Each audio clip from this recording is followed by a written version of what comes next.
गर्दन में दर्द, सर में दर्द, चक्कर आना, बेहतरीन एक्सरसाइज सिर्फ ये आप करें। स्प्रिंग वाले मैटर्स पे नहीं आपने सोना। आपका जो तकिया होना चाहिए ना तो इतना मोटा हो कि आपकी गर्दन ऐसे हो। ये मुझे अगर आप तकिया दिखा दें। देखिए आज ये आपने तरीका इसलिए भी समझाना है, ये बड़ा सीवियर इशू। अच्छा, इसमें होता ये है कि सबसे पहले जिस आप बेड पे सो रहे हैं, जो सा आपका गद्दा है वो कैसा है। अच्छा, हम ये एडवाइस करते हैं कि स्प्रिंग के अलावा कोई भी मैट्रेस हो चलेगा।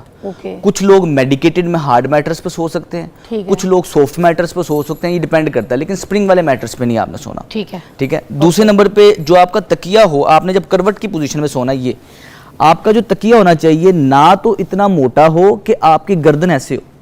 अच्छा, अगर तकिया मोटा होगा, मेरी गर्दन ऐसी होगी तो नसों पे दबाव आएगा, ऊपर नीचे गर्दन में बाल पड़ सकते हैं।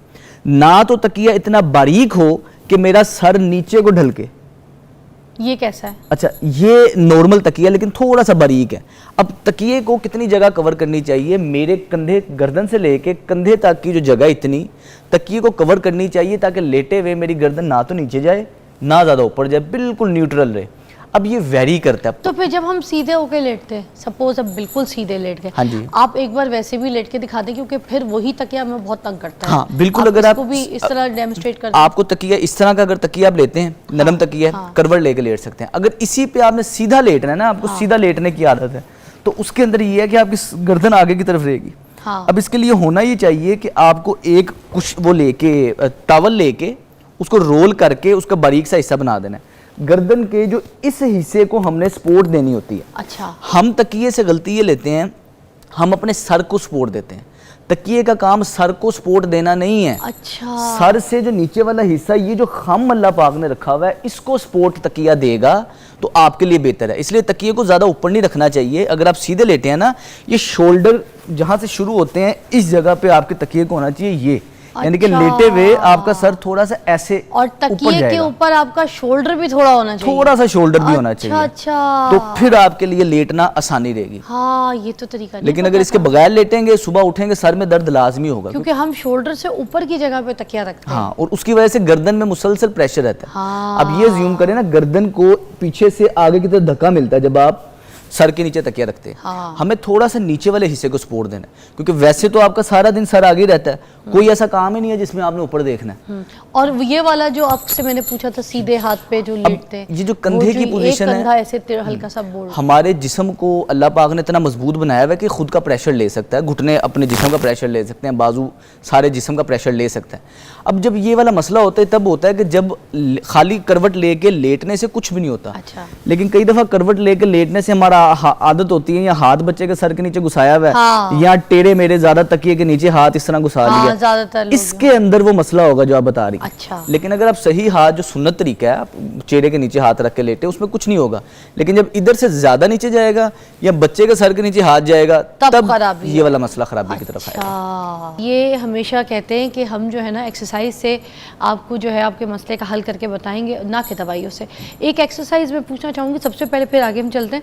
ये जो अब दर्द होता है, जो लोग ऐसे बच्चों के हाथ ऐसे गर्दन के नीचे रख देते हैं, या फिर ऐसे हाथ लटका के सोते हैं, या तकिया के नीचे घुसा के सोते हैं, अब उनको ये जो दर्द होती है उसके लिए क्या एक्सरसाइज होनी चाहिए? अच्छा, इसके अंदर ये है कि सबसे पहले तो कुछ मोबिलिटी की ड्रिल्स हैं, जो कि जिनको फ्रोजन शोल्डर है उसको, और जिसको फ्रोजन शोल्डर नहीं भी है उसको भी अगर रेगुलर ये करेंगे, आपको इंशाल्लाह फ्यूचर में फ्रोजन शोल्डर की मसला नहीं होगा। अच्छा। सबसे पहले ये तकरीबन 1-2 मिनट का ही काम है। हाँ। इस तरह आराम से आपने सीधे बैठ के आपने अपने कंधों को ऐसे ऊपर उचकाना है, वापस नीचे लेके आना है। ये आपने तकरीबन 10 से 20 सेकंड के लिए कंधों को इस तरह मूव करना है।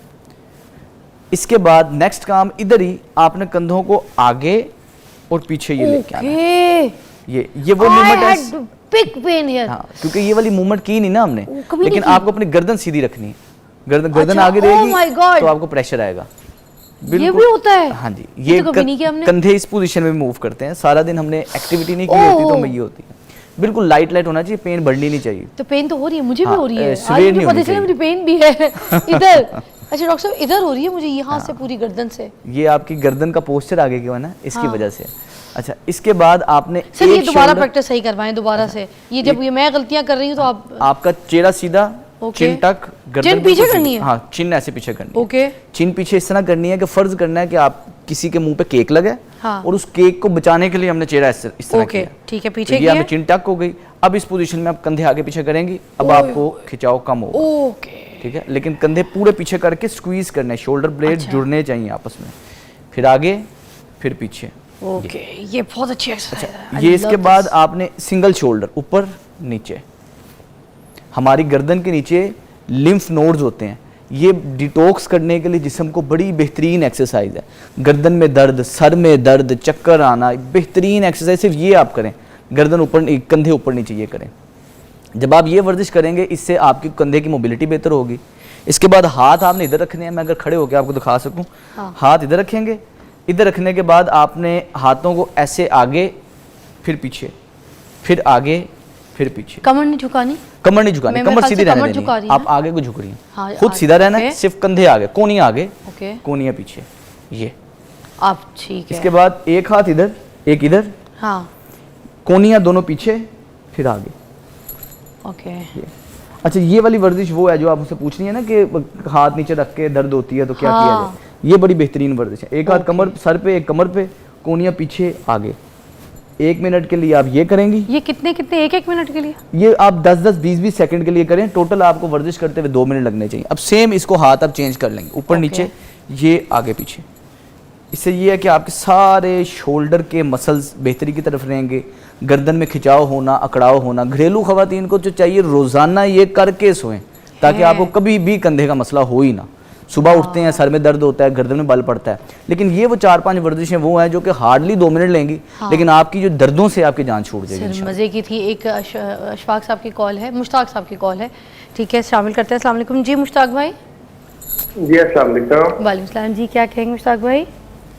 जी मैं डॉक्टर से ये पूछना था कि मेरा छोटा बच्चा है 2 महीने, तो डॉक्टर साहब ये बता दें कि उनको किस पोजीशन में बेहतर है कि सुलाई ज्यादा देर तक वो सोए, और सीसीयू के हवाले से क्या उनके छोटे बच्चे के लिए 10 माह का बच्चा है। 10 माह का बच्चा है। सवाल दोबारा पूछेगा, समझ नहीं आया उनको। मतलब कि उनको किस पोजीशन में सुलाई ताकि ज्यादा देर तक सोए वो रिलैक्स फील करे। अच्छा। छोटे बच्चे के लिए क्या पोजीशन वाह, रहेगी? हाय कितने प्यारे वालिद हैं माशाल्लाह जी। आप अच्छा, वैसे बच्चे के लिए तो नेचुरल पोजीशन यही है कि बच्चा सीधा सोए, जिस तरह बच्चा 10 कंफर्टेबल माह है। का बच्चा है। हाँ, 10 माह का बच्चा है। वैसे कंफर्टेबल जिस पोजीशन, सोने की पोजीशन एक ऐसी है कि पेरेंट्स की जिम्मेदारी सिर्फ ये है कि जिस गद्दे पे सो रहा है, जिस बिस्तर पे सो रहा है, वो बिस्तर नरम हो, अच्छा हो। तकिया बच्चे की गर्दन के मुताबिक, अगर शुरुआत में तकिया बहुत बारीक हो तो वो चलेगा, मोटा तकिया नहीं होना चाहिए, हार्ड तकिया नहीं होना चाहिए। और बच्चा अगर तकिए के बगैर सोता है तो ये सबसे बेहतरीन है। कोशिश पहले यही रखें कि आपने जिस जगह पे सो रहा है वो जगह कंफर्टेबल होनी चाहिए। अब बच्चा अगर करवट लेके सोता है या बच्चा उल्टा सोता है या सीधा सोता है, वो नेचुरल है, उसे हम कंट्रोल नहीं कर सकते। आप थोड़ा देर बच्चे को चेंज कर देंगे, उसकी पोजीशन करवट लेके सुलाएंगे, उसके बाद जो उसके अंदर बिल्ट इन कॉन्शियसनेस बच्चे की है उससे वो खुद ब खुद मूव होता रहेगा। यानी कि सोते हुए बच्चे की पोजीशन हम कंट्रोल नहीं कर सकते। बीइंग अ पेरेंट हम क्या कंट्रोल कर सकते हैं कि हमको सारे दिन के अंदर बच्चे को थोड़ा सा टमी टाइम देना